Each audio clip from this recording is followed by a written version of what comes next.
Namaste. Today I'll be showing the recipe of pulinji. This pulinji is a very popular dish among Malayalis, and it finds a very prominent position or prominent place in Kerala feast.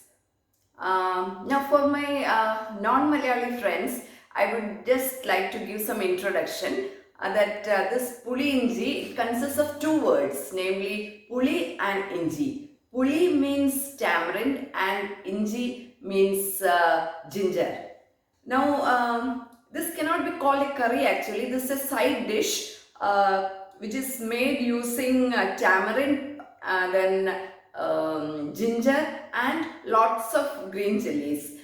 So the name, perhaps the name came that way, Puli and uh, Inji, that is tamarind and ginger. But then it is also called as molaga pachadi in some areas because the term molaga or the chilli also plays a very prominent role here. So both the curries are more or less the same, but maybe there are some subtle changes here and there.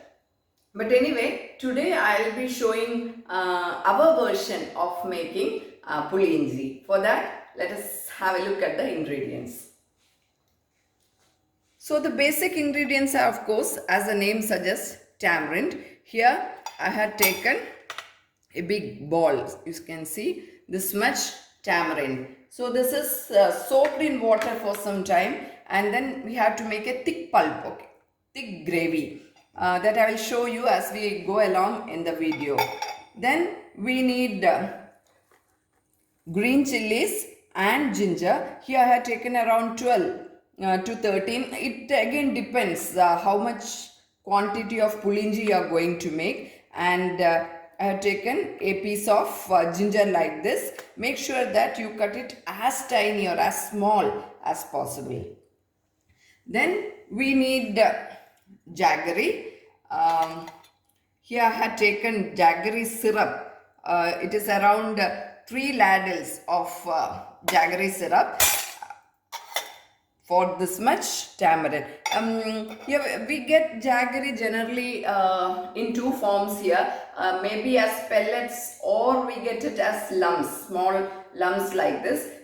This jaggery syrup, it might contain lot of mud or small tiny stones. So what we do is we just melt this jaggery by adding a small amount of water. We allow it to boil. We just allow it to become hot, and then till the jaggery dissolves, and then the top part is taken into another vessel, and the sediments or the kachra, they get settled at the bottom. So we can later on keep this syrup in the fridge. It comes in very handy while making this pulinji. Also while making sharkara payasam, we make a payasam with this, and also for making thenga laddu or coconut laddu and all that. Anyway, today that is not our topic today. Here we will proceed.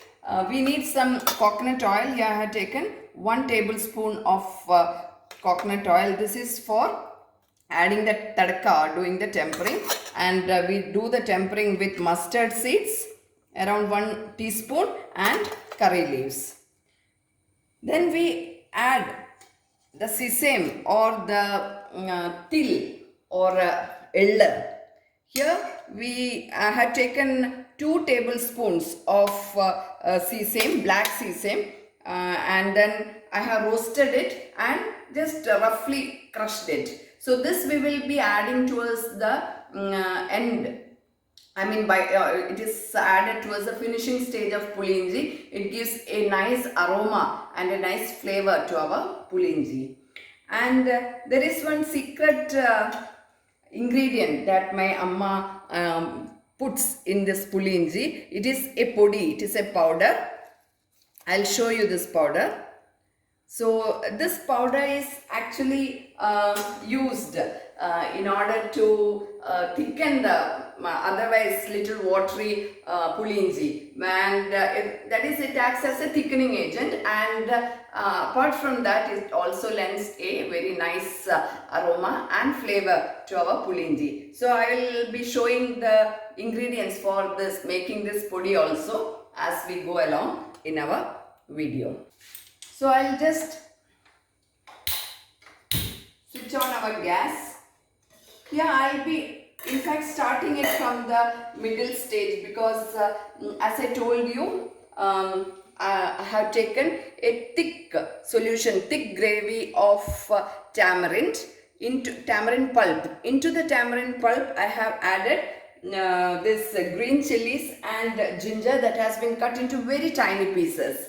I'll show you that you can see very small pieces of ginger and green chilies has been added to it. Now I'll just allow it to cook for some time till the ginger and green chilies are done or they are cooked, and we have to add of course the salt, required amount of salt and haldi to it.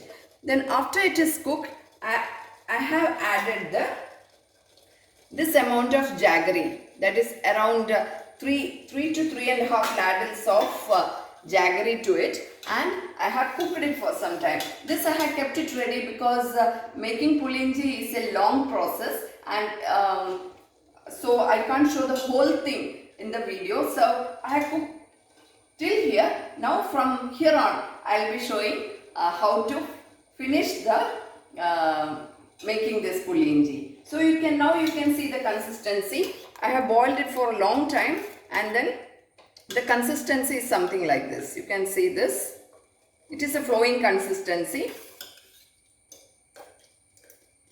So I repeat, this contains puli or thick gravy of tamarind along with finely cut green chilies, then ginger, then the jaggery syrup, and along with haldi and salt. So now I'll just allow it to boil for some time, and then I'll be adding this podi, this pulinji podi, around 1 tablespoon. Now I'll just tell you how to make this pulinji podi. For this I have taken a small amount of raw rice, right? And then suppose you take a small glass of raw rice, so just take half urad dal, okay? And then the required amount of red chilies, and finally some fenugreek seeds. So you have to dry roast it and make a powder. So this is the powder. It will look something like this. It has got a nice smell. So that is why we are adding to it, and it thickens as I told you. This you can store it in the fridge, and this also can be used. I make it, I use this podi while making this raw banana dry curry, or even in some other curries. We actually make curry with the plantain, the inside part of the plantain, white portion. So we call it unni pindi. So with that, when we make a sabji or dry sabji, we use this podi. It really is very tasty. So you must be wondering why I have used such a deep vessel. It is because if we use a shallow vessel, it has a tendency to overflow. While boiling, it might come up. So it is always better to use a deep vessel, and always keep the ladle so that it doesn't flow out. So I will add a heaped tablespoon of this podi into it. And now I'll mix it. And to mix it properly so that no lumps are formed.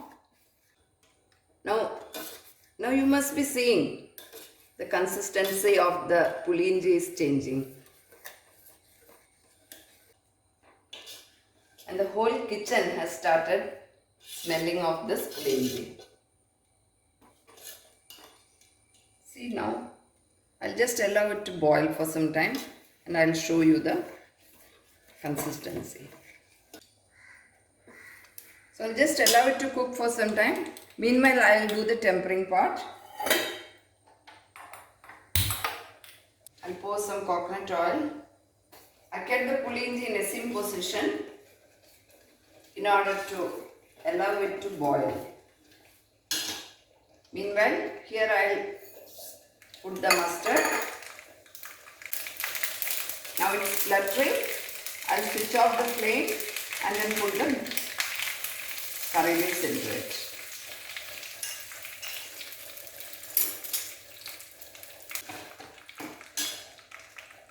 Now I'll add the tempering into it. I'll just give it a thorough mix. I'll switch this off. And now I'll be adding the sesame seeds or ellu into it. I'll again give it a thorough mix. Our pulinji is ready. So now you can see the consistency, it has become thick. So now I have transferred it to a shallow container. So our pulinji is ready. As I told you before, this occupies a very prominent place in Kerala feast, or we call it Kerala sadya, especially during marriage feast or Kalyana sadya, or during Onam feast or Ona sadya. And I'm very fond of this. I enjoy having this pulinji with curd rice, idli, dosha, or just name anything. I just love having this curry. I'm sure you all will enjoy having it. Try making it once. And for my North Indian friends, I will suggest that this comes as a very good substitute when you make golgappa. You can, instead of that tamarind fluid that you put inside that golgappa, you can go in for this pulinji along with other ingredients, of course, and then it will just taste superb. So I hope you enjoyed seeing my video. I'll be back with similar videos very soon. As usual, please support me with your likes, shares and subscriptions. Take care. Have a nice day. Stay indoors. Thank you.